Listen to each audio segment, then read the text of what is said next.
Hello everyone, I'm Zhang Yue from Xinhua News Agency. Here's Mount Anna in southwest Sydney, where it's one of the most biodiverse places on the planet.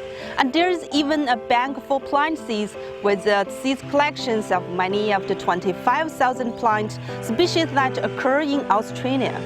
Which plant needs to be banked first, and where and how are the seeds stored? Today we will have an on-site tour for this amazing bank. Let's go and find out. Yeah, well, this is Plant Bank. So we're one of the leading native seed banks in Australia. So our special focus here is Australian native seeds, so the wild native seeds. So we don't actually do crops.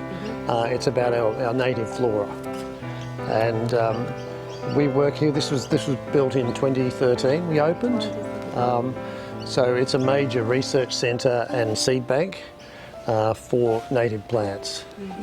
So we store the collections here. We've got over 11,000 individual collections and a bit over 5,300 species actually in the seed vault. So it's a really important as part of an insurance policy against extinction, essentially.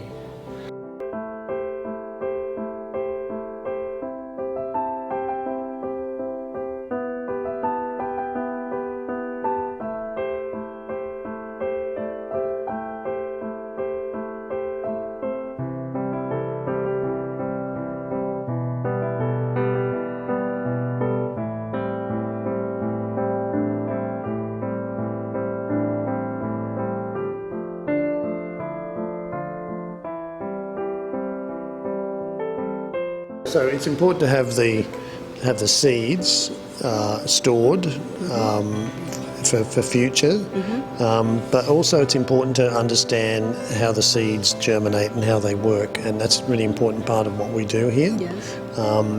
Understanding some of those groups of plants, how to germinate the seed, what conditions they need, what sort of soil fungus. Some things like orchids are very difficult to grow. So understanding the biology and ecology of the seed and the plant is also very important information, particularly with so many of our plants that are now under threat.